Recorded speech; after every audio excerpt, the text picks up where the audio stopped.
I said, my name is Ugwem Eneyo, and I'm the co-founder and CEO of Solstice Energy Solutions. First, I want to thank Ceres for having me. It's very exciting to be here.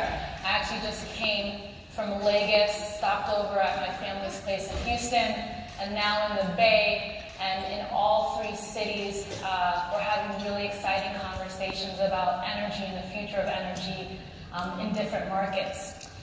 As I mentioned, I'm the co-founder and CEO of Solstice Energy Solutions. We are an energy technology company that develops connected hardware, so IoT, and software solutions to connect and intelligently manage distributed energy resources, particularly in markets that struggle with grid reliability and resiliency. So in our case, we're focused on urban and peri-urban areas of emerging markets that often are facing tough blackouts.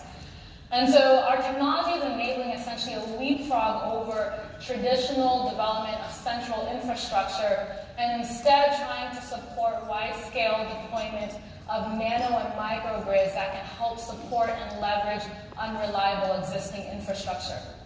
And so take, for example, actually, Lagos, this is Nigeria, my home country, which is said to be the third most populous country in the world, only to China and India in just a few decades. And where power is only available for about 4 to 6 hours a day, and it's actually very unpredictable at that. And so consequently, Nigeria is one of the world's largest markets for diesel and petrol generators. If you look at this picture here, our office in my apartment is actually on the horizon just by that bridge. And I can tell you with a pretty high degree of confidence that every building in this frame is connected to a diesel generator, creating a vast distributed energy landscape, albeit one that is primarily powered by diesel. And so as we start to see solar and battery costs come down, that's very exciting.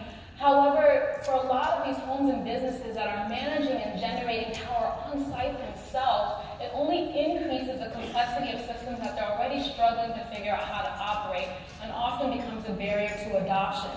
And so this ultimately calls for more connected, intelligent, flexible ways to operate energy systems for this market segment, but also high-resolution data and controls that can really help us transition this energy landscape into a clean, connected, and reliable energy landscape.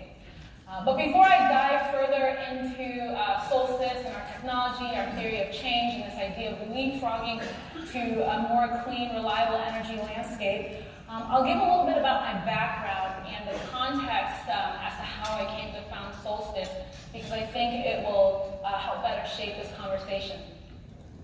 So this is actually a photo a couple of weeks ago, or actually a couple months ago, of my dad and I leaving our house in our village in Ibotirum, Andoni, which is deep in the mangroves of the Niger Delta. And so you can actually only get there via boat, and it's actually was a very thriving fishing community. That was what my family's done for as far back as we can look, except for my father's generation. Much of the community has actually been devastated, unfortunately, by historical oil and gas activity. So for a long time, especially as a kid, I felt very conflicted about the role of energy and development, because the oil and gas industry played such a significant role, good and bad, in the development of Nigeria, but it also came at the expense of my family's way of living. And so believe it or not, I actually went to go work for the oil and gas industry for several years as an environmental, regulatory, and socioeconomic risk advisor, thinking that being inside the organization, I can help create processes and protocols that can mitigate some of the challenges that I saw just in my family's backyard. But eventually I left because I was more interested not in how do we solve some of the issues we're seeing right now, but how do we just change how we do things? Is there a better way to develop and a better way to address the nexus of energy, environment, and infrastructure? So as I mentioned, I went to Stanford, started my master's and PhD trying to answer these questions. And a lot of the research I was doing at the time was looking at smart grids, grids of the future, and a lot of it was in the context of developed markets. But for me, this research was more than research, it was personal because of my heritage. So I started thinking about how do we take what's at the forefront of innovation and technology and apply it to markets that is often not considered about, to markets like Nigeria.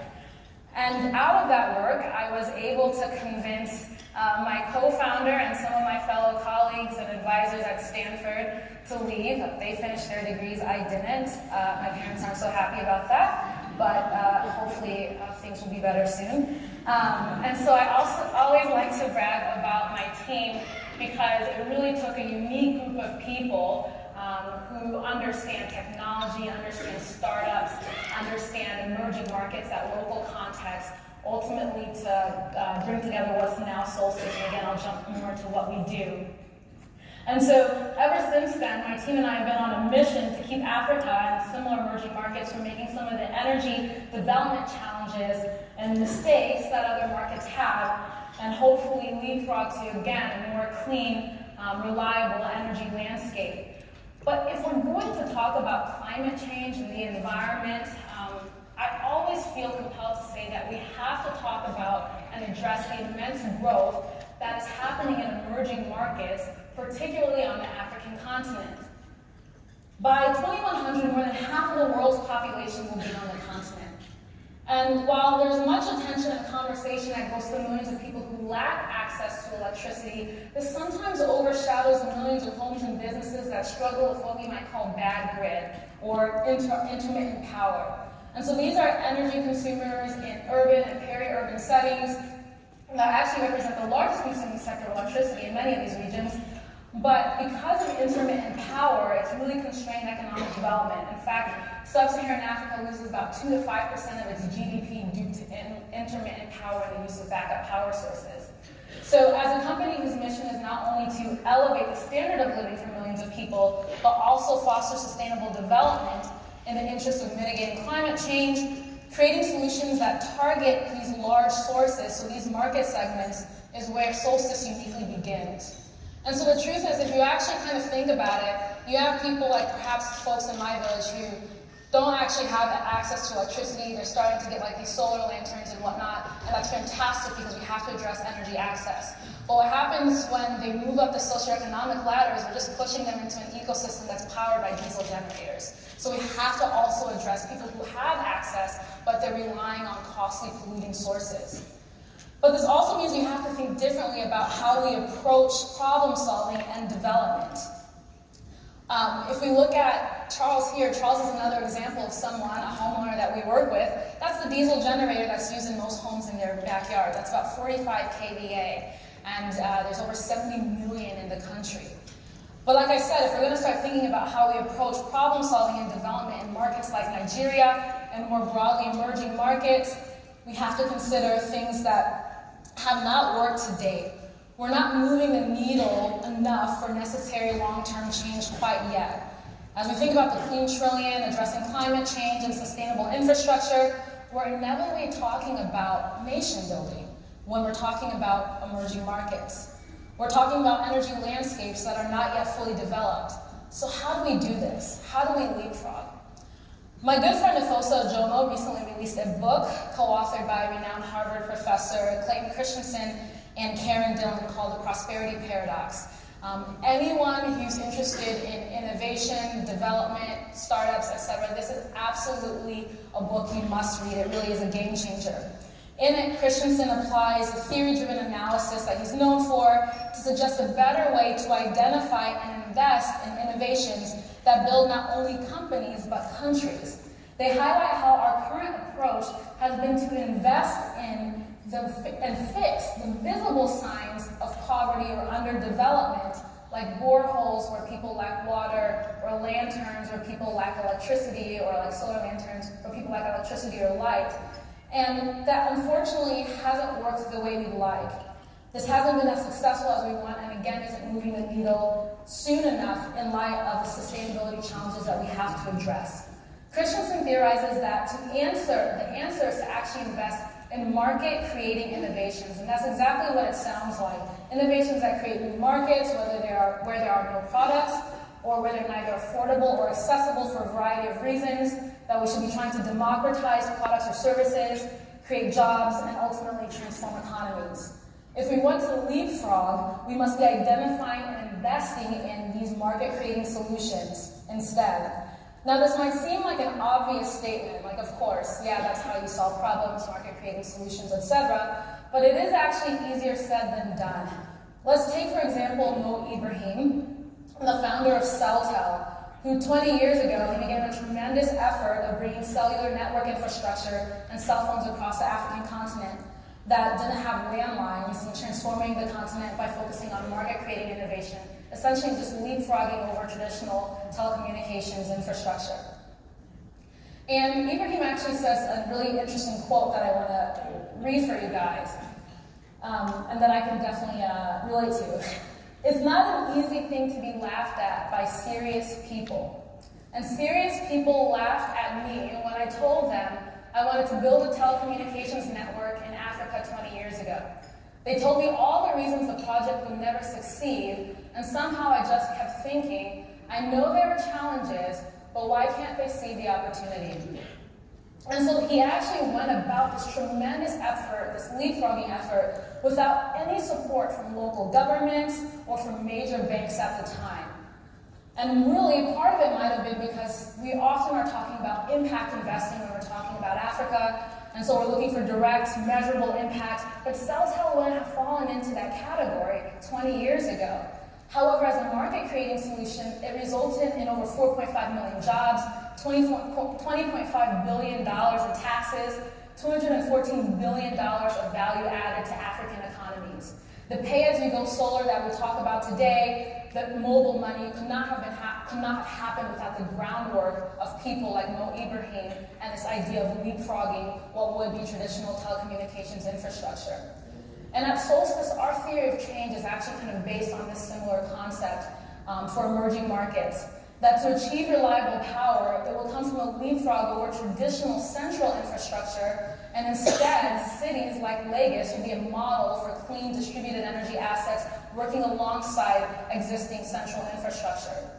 At Solstice, we're building the technology that will enable this. I mentioned that there's already a vast distributed energy landscape, albeit made up of diesel generators, and there's actually more generation capacity in Nigeria in the form of diesel generators than there is from every utility plant in the country. And so that creates a massive opportunity. If you theoretically think about being able to share all of those distributed energy assets, bring them online, you'd actually be able to mitigate blackouts in most parts of the country. Now, of course, for environmental reasons, we wouldn't want to do this. We first need to see adoption of solar and storage to disrupt this widespread use of generators. But because of the unstable grid, these systems in Nigeria, these hybrid systems, don't actually function the same way they would in the States with like net metering schemes and whatnot. And so like I mentioned before, it makes it very difficult for companies that want to come in and sell solar or do power as a service to actually find their way and scale. The grid is cheap, we don't want to abandon it, but we got to figure out how to work alongside it. At Solstice, our foundational technology is called the Solstice Shift. It's actually a groundbreaking remote energy management platform that allows homes and businesses and energy providers to monitor, manage, and control all of their energy assets, so pretty plug and play, from a single mobile or web application, while we're optimizing these systems alongside the grid for cost, reliability, and reduced emissions. We also provide actionable insights to help people figure out how to better use their energy resources, be more efficient, and cut costs. At scale, our IoT is actually going to support this leapfrogging potential in 3 key ways. The first is we're able to enable peer-to-peer sharing of resources on our secured platform. Why that's a big game changer is because right now, if you get solar, I have solar in my house in Lagos. As I'm away right now, my batteries are full, it's just a sitting asset. The ROI doesn't look that great. If I could actually sell power that it could generate to the shops nearby that can afford solar, that would be fantastic and that would be a game changer. Secondly, we're really interested in talking about what we call embedded microgrids. People are already starting to do this. Real estate developers are building estates that are powered by generators. They manage the generator and everyone in that estate, and then they'll engage with the utility. What we want to do is transform them from being embedded generator-based microgrids instead to being solar and storage-based, using our technology to actually basically manage that engagement with the utility and within the homes and businesses in those estates. And lastly, working with the utilities to do better strategic load shedding, as well as demand response initiatives that I'm sure many of you may already be familiar with. To date, right now, we're currently supporting power as a service companies that are trying to figure out how to deploy more solar and storage in the country and scale up using our technology to operate their systems. Now, as I close, there's a talk that's happening later that I'm really excited about. They're going to be talking about investing in emerging markets. And it says the latest IPCC report points out an estimated $23 trillion in climate-smart investment opportunities existing in emerging markets. And these investments will help decrease global greenhouse gases, but also drive development. But how can we actually identify them? I mean, that's really the call to action. It's about not just fixing the visible signs of poverty or underdevelopment, but identifying the opportunities like CellTel and hopefully like Solstice that will leapfrog over traditional development and help us create more sustainable cities and societies in emerging markets. Now, in the prosperity paradox, Clayton Christensen and Athosa propose how they'd actually do that. I'm not going to be like the awful people who like to read Game of Thrones for me and give you spoilers. Instead, I'm going to encourage you to actually pick up that book and find out how we can better identify those opportunities. And I'll close with this last quote. The voyage of discovery consists not in seeking new landscape, but having new eyes.